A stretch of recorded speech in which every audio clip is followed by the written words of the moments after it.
I'm Ajit Sachdeva, and I'm the Director of the Division of Education at the American College of Surgeons. I also have the distinct honor and privilege of co-chairing the steering committee of the ACS Academy of Master Surgeon Educators, along with Dr. L.D. Brett. I'd like to welcome all of you warmly to this fireside chat of the Academy. And as you know, we have all gone through a lot of challenges over the past year. And in dealing with the COVID pandemic and residency training, and indeed surgical education at large, we felt that we ought to have a special group looking at new ways to deliver education, to dialogue with other educators, and to really learn from each other. And we formed several subcommittees, and one of the subcommittees that we formed is the Subcommittee on Novel Educational Methods and Other Innovations. That subcommittee is chaired by Dr. Mohsen Shebahang, who I will say a few words about in a second. And really this session is under the aegis of that subcommittee's work and activities. It really is a distinct privilege for me to be at this evening session when our fireside speaker is Dr. Hilary Sanfey, who is so well known to many of you in the room. She is a legend in her own right, and she'll be introduced formally by Dr. Shebahang. But I've had the privilege of knowing Hilary for many, many years, several decades. We were talking about that just before the session started. I hold Dr. Sanfey in the highest regard. She is a consummate surgeon educator, a real leader in academic surgery, and has really changed the face of surgical education in so many different ways. And I feel privileged that she's a friend and a great colleague. And she's going to be sharing some of her thoughts with all of us, and I'm sure we will benefit immensely from her wisdom and her input throughout the session. I'd like to now go back to Dr. Shebahang and introduce him as the moderator for the evening. As I mentioned before, he is the chair of the subcommittee responsible for this Fireside Chat Series. Dr. Shebahang is the chair of the Geisinger Surgery Institute, and under his leadership, the subcommittee and indeed the Academy as a whole has done some wonderful things. And of course, both Dr. Sanfey and Dr. Shebahang are members of the Academy, and we are delighted to have them in the Academy. And I see many members on the screen. So thank you for being part of the Academy. Thank you for coming this evening. And I'll turn the microphone over to Dr. Shebahang. Dr. Sachdeva, thank you so much. We've been excited about tonight for a while. I had a conversation with Dr. Sanfey a couple of weeks ago, and in preparation for tonight, and I've been excited since. Just in way of a couple of announcements, you'll see on the screen, the microphones are muted. You can submit your questions via the chat box, or if you want to just say that you want to ask a question, because we're not in a Zoom webinar, I would love for you to ask the questions. Obviously, we encourage everyone to turn their cameras on so we can interact with you. I think we have an evaluation at the end of this session. And I may just do a small infomercial and say that on May 18th, that date may not be correct. It's May 18th, we're gonna have our virtual grand rounds. That's gonna have 3 great panelists, and we're gonna talk about healthcare disparities in surgical education.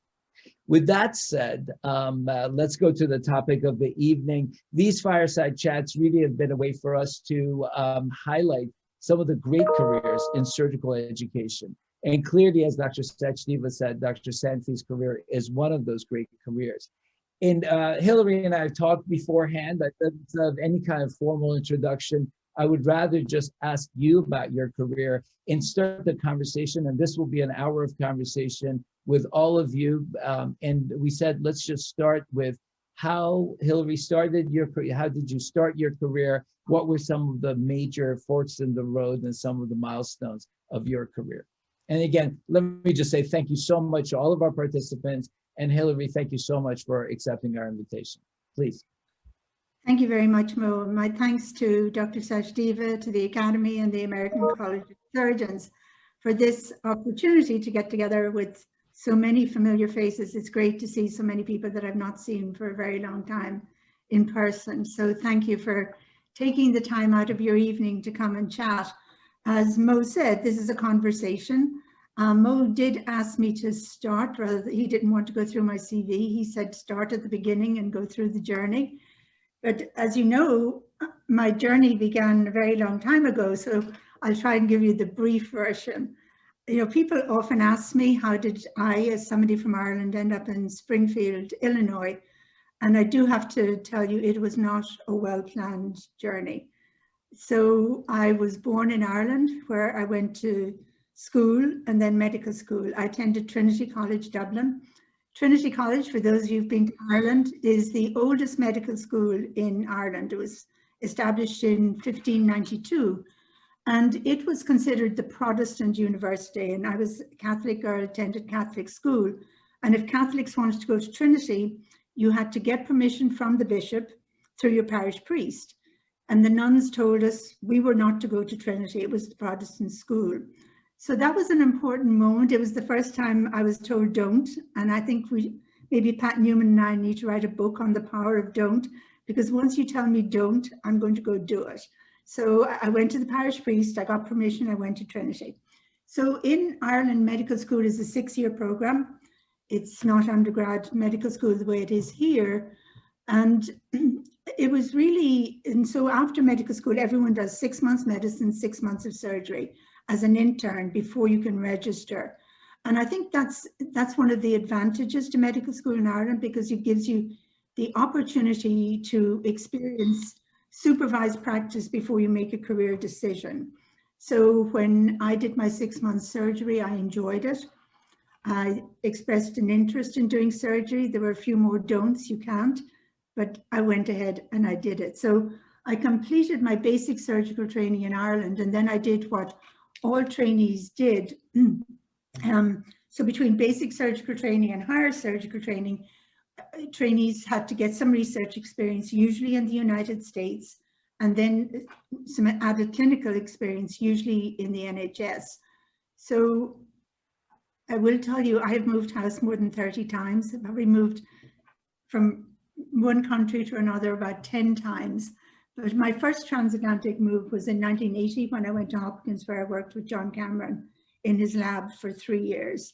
And again, that was a wonderful experience. It was my first introduction to not just to the United States, but I also had the opportunity to present at the American College of Surgeons Surgical Forum for the first time. And I presented subsequently for 3 years and met so many people who terrified me, but have now become friends.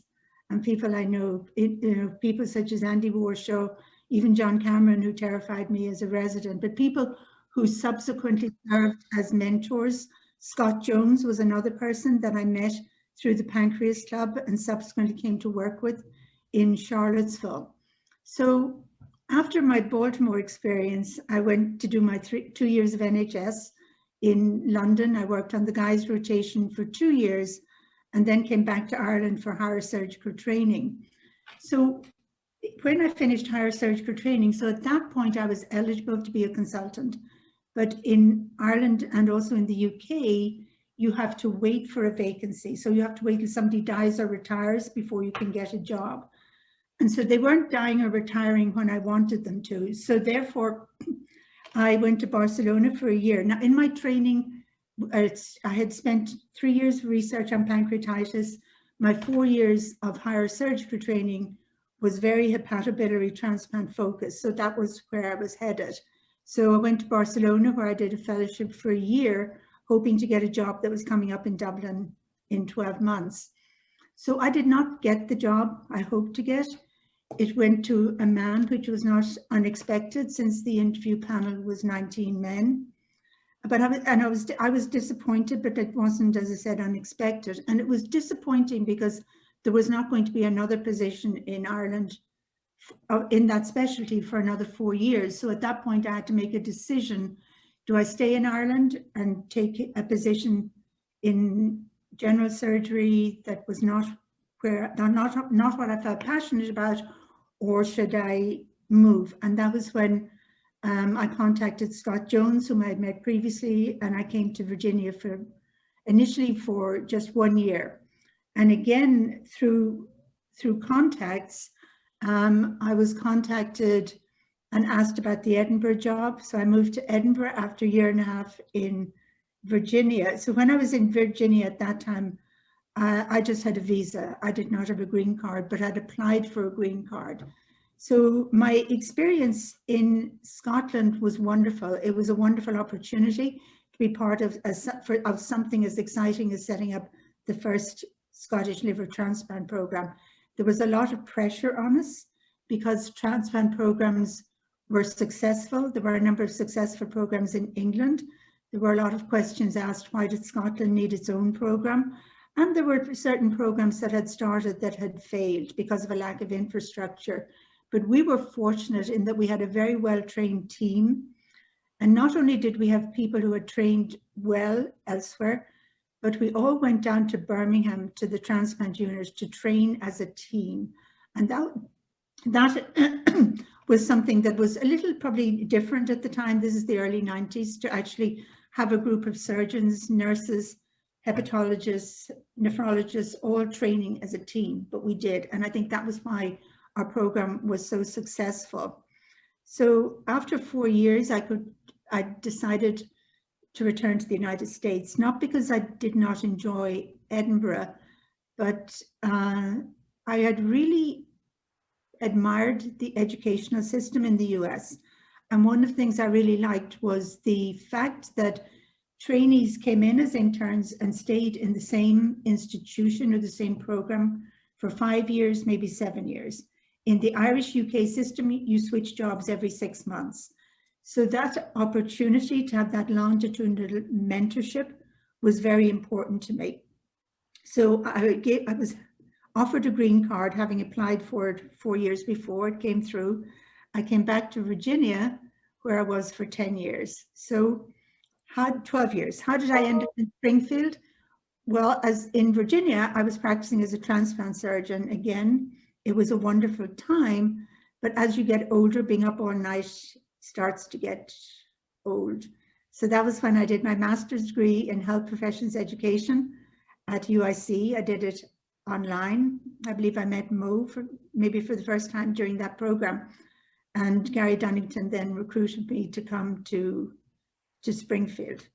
So that's a sort of whirlwind tour of my backward and forward across the Atlantic and all my various moves. And there were a number of individuals and organizations that were important to me during that time. And I can maybe stop now and see if there are any questions, and I'd be happy to answer any questions that people might have. Yeah, I'm going to take the prerogative, and as I'm looking at the chat box, to ask the first question.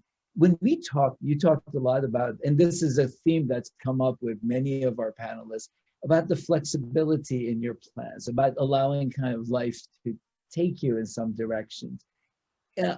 You know, at the same time, you've mentioned that obviously you've been a purposeful person.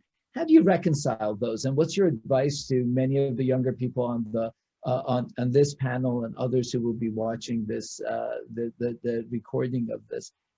How do we reconcile ourselves with being purposeful as surgeons and budding surgeons, and yet we allow ourselves to go in directions?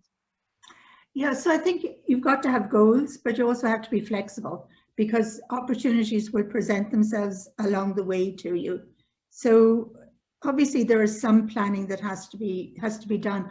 And I think my flexibility was in part due to the lack of structure at that time in the Irish system, because there wasn't a definite endpoint, a definite start point and a definite end point. You had to make choices. You had to make a choice after internship, after basic surgical training, then to do research. After research, where did you go next? Then to apply for higher surgical training.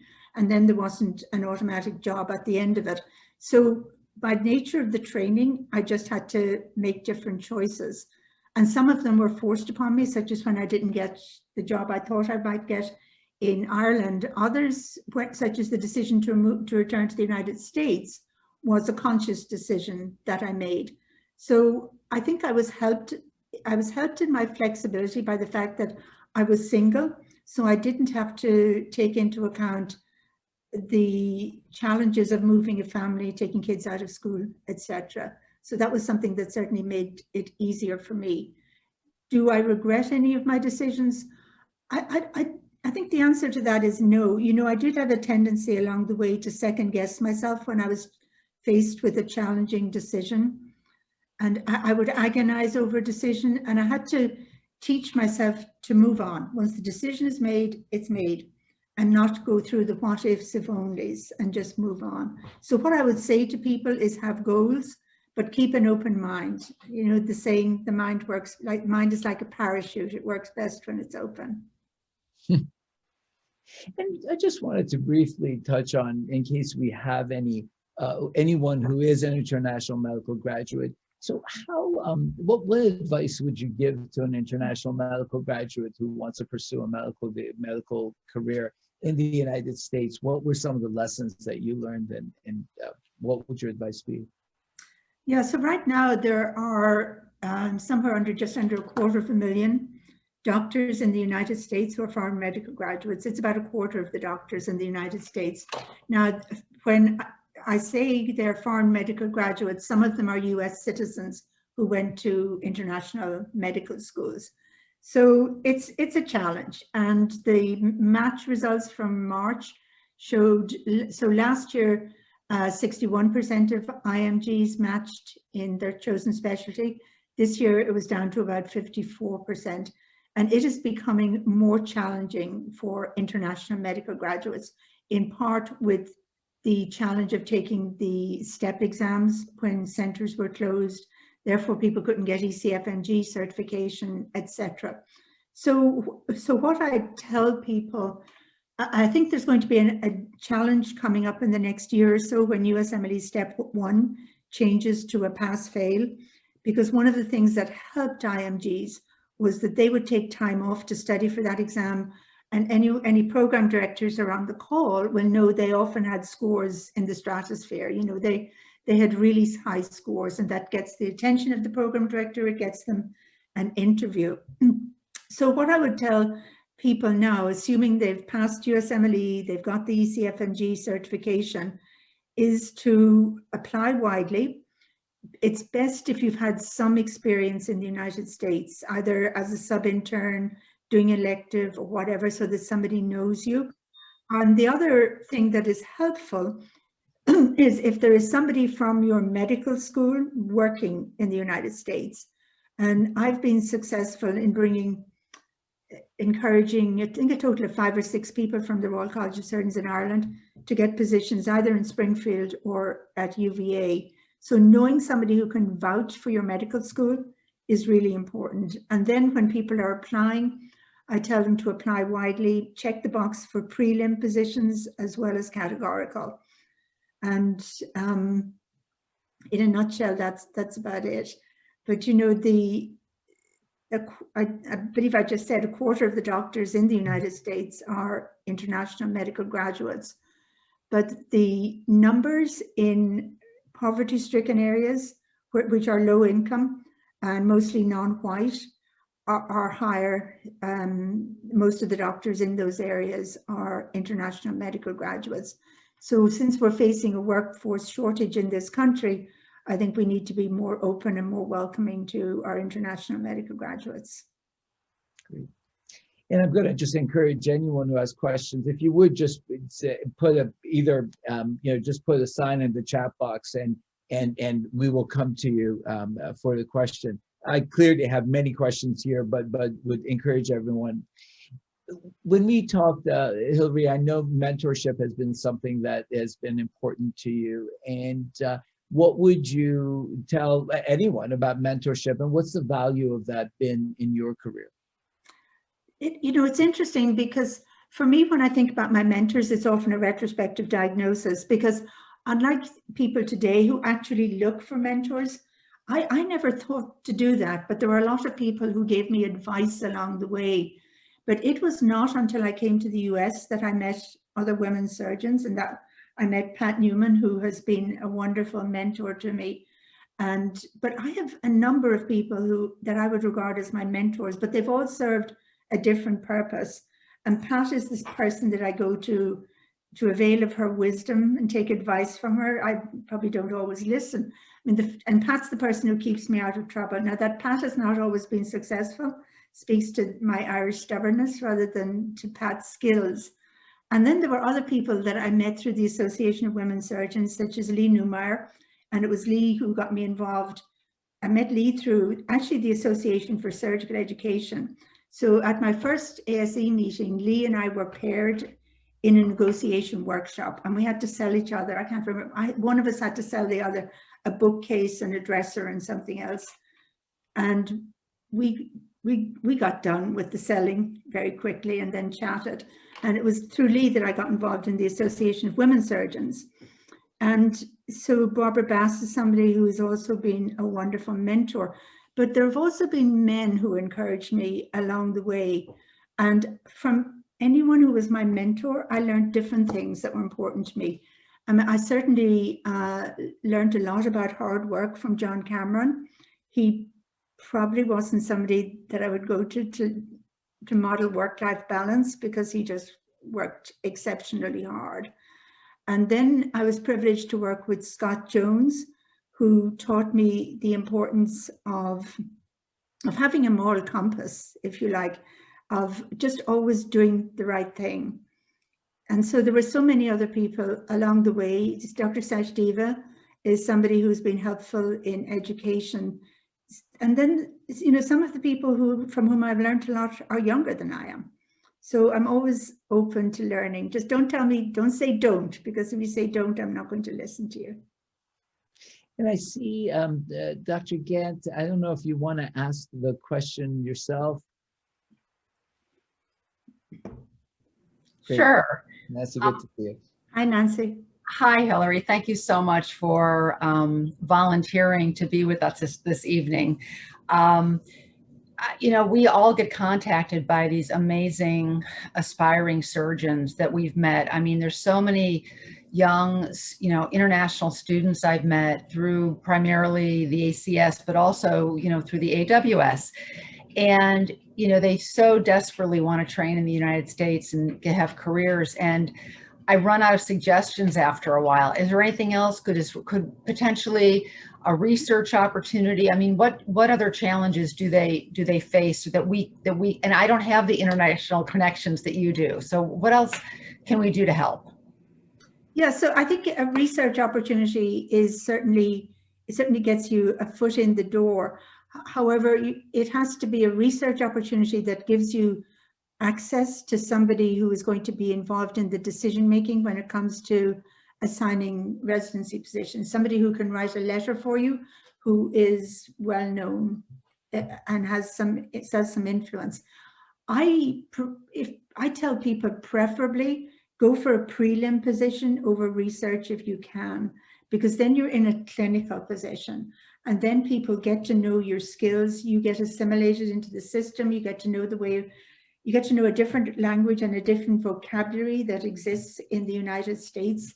You get to know the rules, the guidelines, the protocols. And if you can impress somebody as a prelim, then you may get a categorical position the next year. So you may have the same access in the lab, but often you don't, particularly if you're in a basic science lab and not working with a surgeon. Hilary, you've been a pioneer in many ways, and you know, we talked a little bit about this. Obviously, you were president of the Association of Women Surgeons, and where has you alluded to the issue of gender, and clearly in this age of higher recognition maybe of the issues of diversity and so on. What experiences can you share? What advice do you have for young female surgeons, what advice do you have for male surgeons who want to promote the careers of women surgeons? How has that played a role in your career? Well, so to break that down a little bit, you know, you're right. There's been a lot of discussion recently about equity, diversity, and inclusion.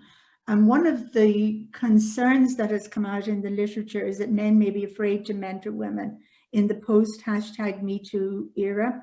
And there was certainly that article in the New England Journal, and there have been a couple of others since then.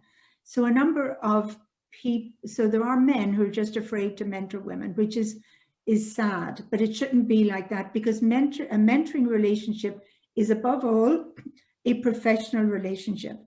And as long as people acknowledge that it is a professional relationship, it shouldn't matter if it's between a man and a woman or between two people of the same gender.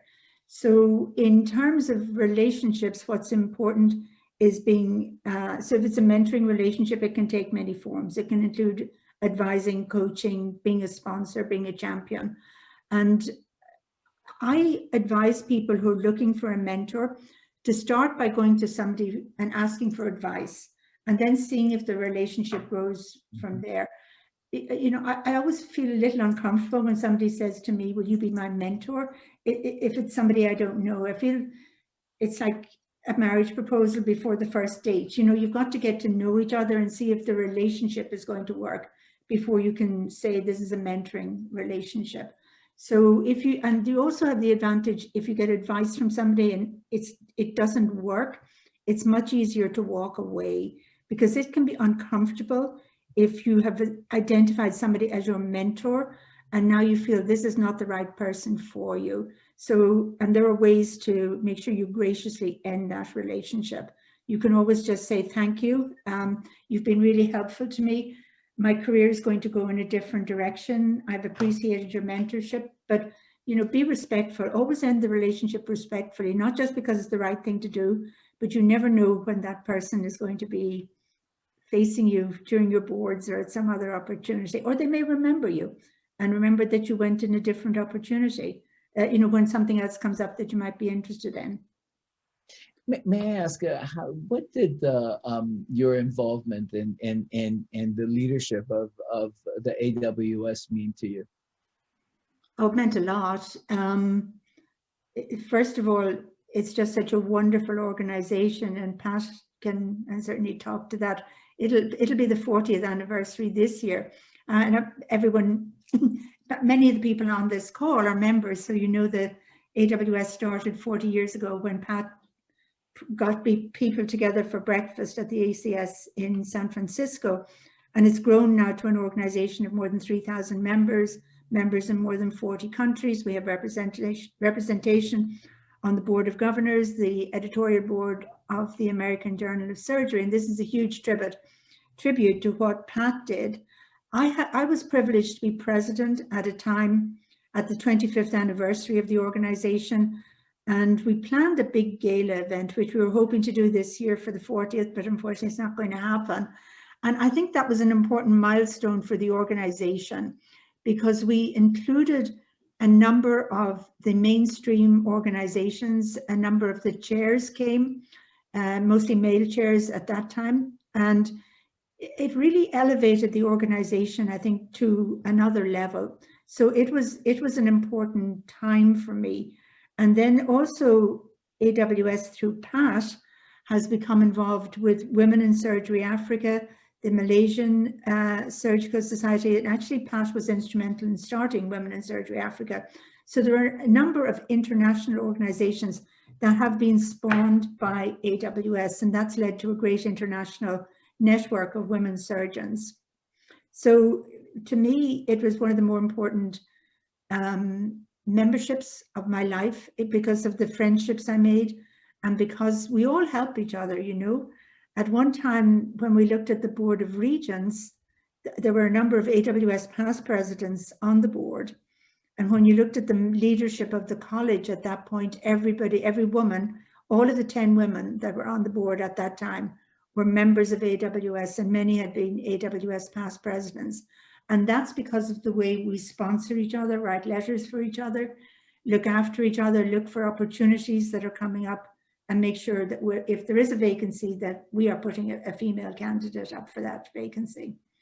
So it's highly recommended. I would also commend the college. The college has been very open and very supportive of women. And anytime that I've certainly gone to Dr. Hoyt and asked for something, he's always been, how can we help? So I think the college is to be commended in that regard. It's relatively related. Dr. Ganai, you put up a question in the chat box. Would you like to ask the question? Sure. Hi, Hilary. Hi, Hey, so my question was specific to self-efficacy and motivation, as well as resilience, and how you develop that. Specifically, you know, with the roadblocks and challenges in the system in Ireland in particular, and then also not seeing women examples. Yeah, you know, it's an interesting question, Saba, and a lot of the time, I think everybody has to have something that sustains them outside of medicine, and it may be your family, your friends, your advisors, your faith, whatever it is, something that you can fall back on in times of strife. And at different times, I relied on different people. My family was always there. My parents were always supportive. And my friends, and I had wonderful colleagues. But you know, resilience is an interesting word. We're talking a lot about resilience now. But Barbara Bass, I don't know if Barbara's on the call, but Barbara Bass made a comment that struck me as thoughtful and important during a talk she was giving to the certificate program, the Certificate in Applied Surgical Education Leadership Program. And she said, resilience is a barrier to asking for help. And I thought it was an important comment, because if we focus a lot on making people resilient, people may be reluctant to ask for help. And in this era, when we talk about burnout and compassion fatigue, it's important that people can ask for help. So I think that's an important point that Barbara made during that talk. You know, resilience, like everything else, is not something, I don't think it's a constant. I think there are times when we all feel beaten and have to just pick ourselves up and start all over again. Hilary, one last question I want to ask related to gender is this: as you as you kind of go into retirement, when you look at the trajectory of the past, are you content with what you are? Does this make you optimistic? And obviously there's still a lot of work to be done. So I'm not going to say, are you content, but are you optimistic about the trajectory and where it's going? Of women in surgery? Yes. Yeah, yeah. Absolutely. I mean, when I look, I mean, just, you know, you just go to, I used to go to a meeting and be the only woman in the room. And now when you go to a meeting, it's, you know, it's 50-50. When I look at the wonderful people that are coming up and the talented people that are in the college, in AWS, and all the other organizations, I am very optimistic about the future. And I'm optimistic not just because of the wonderful people, the wonderful women that are coming after us, but also because there's a greater openness on the part of men to support women and mentor women and realize not just that it's important to mentor women, but also appreciating that women may have a different trajectory and women may slow down at certain points in their career, but women come back at a different time, often stronger and better with a different skill set. So understanding we're all different, I think, is important. So yes, I'm optimistic about the future of women in surgery. Excellent. And I, you know, I've never tried to talk anybody out of surgery. I've asked, you know, I've talked to them and tried to get them to make a decision based on, for the right reasons. But I've never told somebody they should not do surgery. So and I keep looking at the chat box, so please feel free to put questions in the chat box. So if we could turn to your career as a surgical educator, I was asking you about, right now, the position of the vice chair for education has become a much more common position. I think when you went into that position, most probably there weren't that many vice chairs for education around.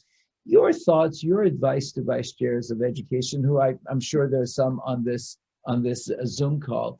Where do you see the position? What advice would you have to the chairs? What advice would you have to the vice chairs? Yes, so you're right. When at the time that I became a vice chair, there were probably I think we had 15, 20 or so in the country, but mostly they were PhDs. So there were very few clinicians who were vice chairs in education. And again, one of those serendipitous things, Deb DeRosa said, well, we should write a position paper on this and we should do a needs assessment. So we did, and we published them. And Nancy Gant and I subsequently published a paper on career development for those who wanted to make a career in surgical education. So when people ask me, how do you get involved in surgical education? I usually say, okay, so you might want to think about, are you more interested in medical student education or resident education? So if you're interested in medical student education, then you probably aim to be a clerkship director, and you're probably going towards the assistant dean, associate dean type of position. Now, somebody who wants to be a program director, given that the residents are almost always hospital employees, may find themselves going more in a clinical leadership direction, division chair, department chair, whatever. Now, the vice chair for education, what's wonderful is that you encompass everything, not just the medical student education, residency education, but also faculty development. So the vice chair position, I think you have to probably have been one or both of those. And I was an associate clerkship director and an assistant program director in Virginia.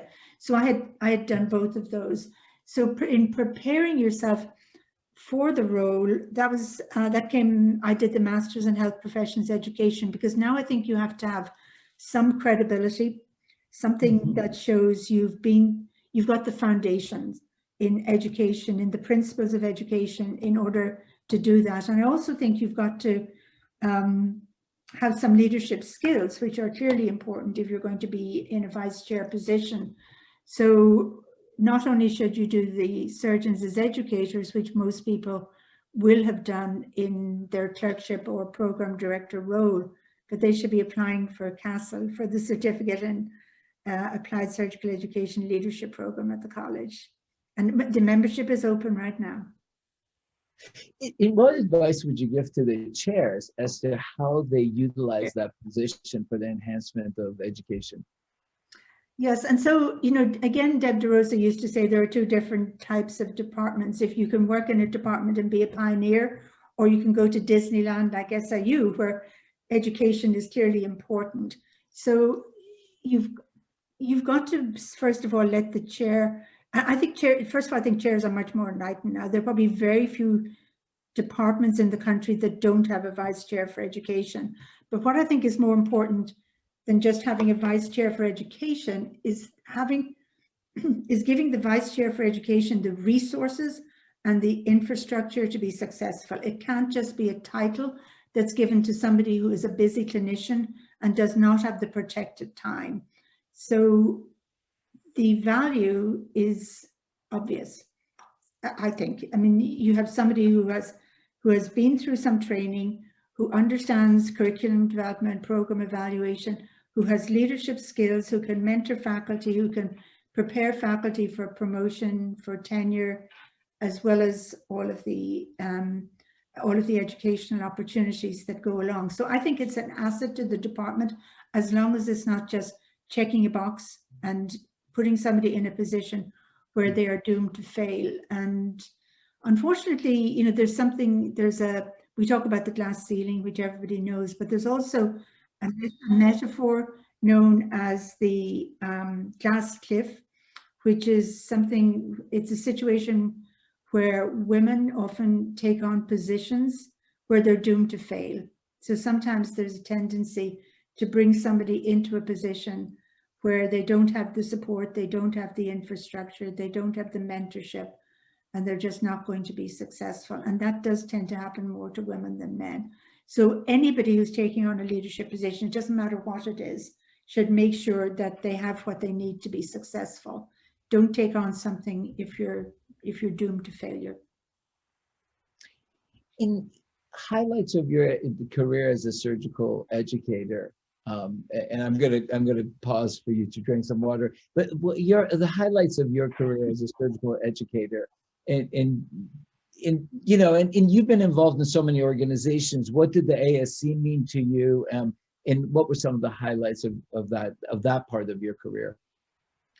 Yeah, so the highlights, the most important, the greatest gratification, if you like, that I get is when I'm at a meeting or somewhere and somebody comes up to me and they say, "You don't remember me, but I was a medical student when you were this, and you told me something, and it was a really important lesson." That to me is just so gratifying. And often I don't even remember the person, but it really does make me feel this was important. And I've certainly been fortunate to receive awards and recognition, but that one-on-one, somebody saying I made a difference in their lives, I think is what's so important to me. And of course, there's an award named after you, and one of the recipients, Dr. Hoffman, is Yes, on the screen. Yeah. So I have this philosophy that you know, no one writes a book about how do we go into retirement, how do we evolve our career, and I know that two parts of this question. One is how when did you end your clinical career, and what was that decision like? And right now, I'm not sure that with all the activities you have, we would call it retirement, but we talked about this. And what would your advice be as people go towards a point where they need to think about what's next for me and so on? Right. So I would say, first of all, it goes without saying that you need to plan financially for retirement. This is something doctors are not very good at. So that would be the first piece of advice. And then in Ireland, people retire at 50, 55, 60, 65. It's a little unusual the way it is here in the United States, where people are working, working and operating into their 80s. So I came into this with a different cultural expectation. So I made the decision when I was at the University of Virginia and working in a busy transplant job that this just wasn't sustainable forever. So that was a conscious decision to get something in education that would be perhaps part-time clinical. Now, it turned out when I went to Springfield, this comes back to the international medical graduate. So not only was I an international medical graduate, but I'd done my training in Ireland. So I was never eligible to be American board certified without going back and doing another residency. But I did do when I came back to the University of Virginia from Scotland, I did a fellowship in transplant, which allowed me to get the ASTS certification, which was another interesting experience because I was like a PGY 21 or something at that stage. But when I moved to Illinois, the Illinois Medical Licensing Department would not recognize my training. They would only give me a license for 2 years. Now, it turned out that was okay because I wanted to make that transition anyway. And it was interesting because they wanted my medical school transcript. So at this point, I've been at the University of Virginia for 12 years. I've been promoted to a full professor. I had a full license in Virginia because Virginia just needed ECFMG.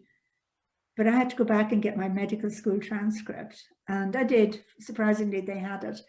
But so that was how the clinical decision was made and ended. And the decision to retire this time, I will say, was brought a little forwards by COVID because of some restructuring and things that were happening in the department. But it was the right time. I probably might have given it an extra an extra year without COVID, but I was definitely thinking in that direction.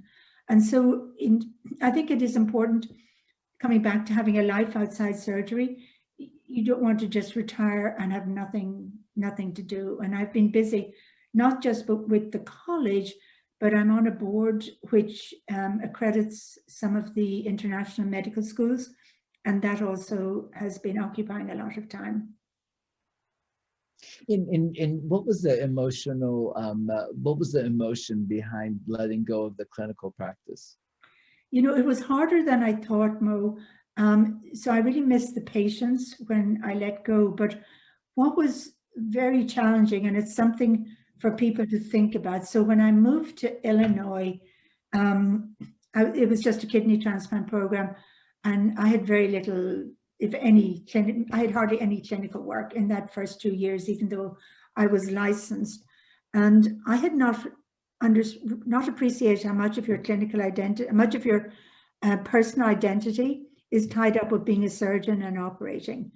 And it was a challenge to get respect in the department when I was not a busy operating, in a department that didn't know me, in a new institution when I was not a busy operating surgeon. So I think that's something for people to think about when they're making that decision. It was not something I would have, it was not what I expected. So it took me a little while to come to terms with that. Was there any key that helped you get that respect that was harder to get? I think I established myself in a different way. So as an educator, by being available, there are some people from Springfield on the call. They can tell you if I really did establish myself or not. But yes, so I think I felt I had to start again from the beginning. And I was fortunate in having a wonderful group of people at SIU. Gary left shortly after I arrived, but we have wonderful nurse educators, and I see Kathy on the call. John Mellinger came shortly afterwards. I see Prasad Pula, who came shortly afterwards. So we had just a wonderful group of people. We had a very strong skills lab. So there was a lot in place. It would be hard. If you're not interested in education, you won't survive at SIU. But it's very difficult if you are interested in education not to be successful there, because it's a supportive environment. John, I see you put a comment in the chat. Can I ask you to actually verbalize it? Well, I was just going to say thank you, Mo, and thank you, Dr. Sanfey, and it's good to see you. But Hilary did not only establish herself, but she led on all the fronts that she described and became a go-to resource for many, both within and without the institution, and across the whole spectrum of learners, just as she described in the vice chair role. So we are very grateful for the time she spent here and for the chance several of us on the call got to spend around her and under her tutelage. Thank you, John. It's good to see you too, even if it's just virtually. If I just once again, if anyone has any questions, please either put in the chat box or just go ahead and you can yell it out too. I want to, and as I say that, I go on, but please do interrupt. You've done, obviously we've talked about different aspects of your career, and there's been plenty to talk about.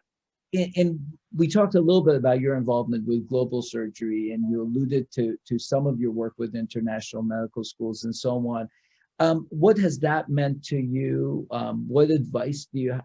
I mean, there are a lot of people who want to do something, but they don't know where to even start. Advice about that, and what has that meant to you? So it's probably one of the highlights of my year is going to the annual College of Surgeons of East Central Southern Africa meeting usually in December, and helping with their board exams. And unfortunately, we weren't able to go there this past year, but the exams were held virtually. So, but I've not actually done any clinical work in global surgery. I've been involved at the education level. So as many people will know, FRCSI had set a goal of trying to reach 500 board certified surgeons in Africa by this year, and they've actually exceeded that goal just recently. And a number of people from the US go and act as examiners during their membership and fellowship exams. It's modeled on the UK system of a first part and a second part several years apart, one at the end of a couple of years, one at the end of 5 years of training. So Women in Surgery Africa is a group that operates under the umbrella of COSEXA and partners with AWS. And Operation Giving Back and the AWS Foundation have partnered to support the training fees for women for the membership exam and for the fellowship exam. This is the Women Scholars Program. And Germa Tafira has been a wonderful leader and partner in that program. And in total, I think we have somewhere close to 35 or 40 women that have been supported either for the membership or the fellowship exam. So studies have shown that 95% of the women who train in Africa stay in Africa. So this is really important, because if we all know that, we've all remember the Lancet report from 2015, the numbers about one surgeon for every 200,000 people, and so on. But if a surgeon becomes certified by the College of Surgeons East Central Southern Africa, they can then train future people. So the benefit is amplified. So this has been one of the initiatives that, with Germa's help and Pat Newman's help, we started. That was a partnership with AWS, with the college's Operation Giving Back, and then with COSEXA, and that has been something that was very meaningful. The accreditation of international medical schools, it's the Accreditation Commission for Colleges of Medicine, and we accredit 9 schools, 8 of which are in the Caribbean. So one of the changes that's coming down the pipeline has to do with ECFMG certification. So currently, a medical student who passes USMLE can apply to ECFMG and get certified. But beginning in 2024, medical students will have to have graduated from a medical school that has been accredited by a World Federation of Medical Education accrediting agency, of which the board I'm on is one of those agencies. So in the last year, we've had probably a dozen requests from new schools to get accredited, because now they're panicking that their US graduates won't be able to come to the United States, because previously they were just accredited by whatever the local board was on the island. But unfortunately, because we have to do an on-site inspection and we can't travel, we have all these schools that are really anxious because they don't see a path to their students getting ECFMG certification and being able to return to the United States. So that I think is worthwhile. But where it's been worthwhile is when I see a student from one of the schools that I have inspected, for example, American University of the Caribbean, St. Matthew's, whatever, I know the quality of that school. So I can vouch for that resident, that student when they're applying for residency. Because you know how it is, if you're a program director, you may have to go through 800 applications to pick maybe the 8 people you're going to interview, and then ultimately the 4 people that might match in the program. And it is very difficult when you look at the IMGs if you don't know the schools. Mm-hmm. So that's been helpful for me, because it's allowed me to, helpful for me and helpful, I think, for the graduate, because you have somebody that can vouch for their medical school. Hilary, as we kind of come to the end of the hour, so, we obviously as surgical educators, but as others, we talk about well-being and groundedness. What has, for you, what leads to well-being? What leads to groundedness and well-being? Yes, so I think having something that sustains you outside of medicine is important. And it's been, for me, at times, it's been different things. It's been family, friends. It's been my faith. And certainly, if I look back on my life, I feel I've been blessed. I've had some wonderful opportunities. and met some fantastic people who have been friends for a very long time. Of course, I've had disappointments, and there have been challenging times, and I've been through some difficult personal bereavements. So, but you know, you always have somebody, there's always somebody there who can help you and will help you get through it. And one of the things that I think is important is living in the moment and staying in touch with friends and family, because none of us know what the next day is going to bring. You know, a little over a year ago, we all thought we were going to, we will be traveling as usual, meeting families as usual, you know, seeing our friends at meetings, and here we are. So we don't know what the future is going to bring, which brings me back to one of the questions you were asking about having goals and planning your life. I think it's important to have goals, but not have a rigid plan, because it may not work out. And the plan you start off with may change, maybe priorities change. So what you thought you wanted to do may not be what actually turns out, what actually happens, and what happens may be better. And as we end, any final pearls of wisdom you want to impart on this group? So I would say, first of all, look after yourself, but also look out for your colleagues. And all of us have known people who have crashed and burned, or worst case scenario, committed suicide. And when that happens, you know, people talk and they say, oh, you know, I knew something wasn't right. Well, if you think something's not right, say something. Sometimes all you have to do is just say, you know, is everything okay? Do you want to have a chat? Do you want to have a cup of coffee? But I would say look out for each other, in particular if you see, if there's a change in behavior. You know, somebody who's always been on time suddenly starts coming in late, starts coming in looking unkempt or untidy, or their work starts slipping. You know, find out if everything's all right, because it's terrible. It's terrible to lose somebody to suicide and feel I should have said something. That, you know, that's a guilt that stays with you for a very long time. Hilary, we can't thank you enough. This is, you know, this has been amazingly well attended. You have, I think one of the things that I've had the pleasure of watching through the years is really the humility with which you approach things. And tonight has been wonderful. And I really want to thank you on behalf of the Academy. And I'm gonna yield to Sach to give the final word, but I wanted to thank you very much. Sach, please. Thanks so much, Mo. I think this has been a terrific session. And Dr. Sanfey, thank you for your wisdom, your heartfelt advice, your mentorship, your role modeling, and everything you've done for the entire surgical community, and for being such a wonderful colleague and friend. Mo, thank you for leading this so well, as usual. And thank you all for being here. And before we adjourn, please join me in giving Dr. Sanfey a virtual round of applause. Thank you. And a big thank you to the ACS staff for putting this on. Thank you all for joining tonight. And please fill the evaluation at the end if you get a chance. Thank you. Thank you very much. Thank you.